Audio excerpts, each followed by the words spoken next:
സന്ദേശം പ്രഘോഷിക്കുന്ന ഒരു ക്രിസ്മസ് കാലം കൂടി വരവായി. കാത്തിരിപ്പിന്റെ ആകാംക്ഷയും സ്നേഹത്തിന്റെ ചൂടും പകരുന്ന ഈ കാലത്തിന്റെ അന്തസത്ത അടങ്ങിയിരിക്കുന്നത് അതിന്റെ ഊഷ്മളതയിലും ലാളിത്യത്തിലുമാണ്. ഇത് തന്നെയാണ് ക്രിസ്തുവിന്റെ ജീവിതത്തിന്റെ സന്ദേശവും.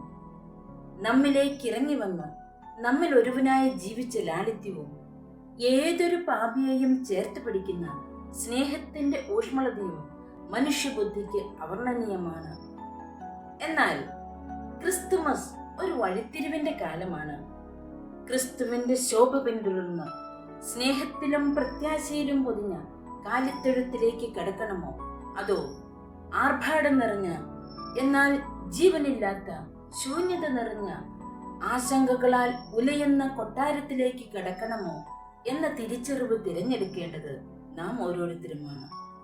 ഈ കഠിനമായ ജീവിത ശൈത്യത്തിൽ സ്നേഹത്തിന്റെയും പ്രത്യാശയുടെയും ചൂട് പകരുന്ന ഒരു ക്രിസ്മസ് കാലം ഏവർക്കും ഞാൻ ആശംസിക്കുന്നു.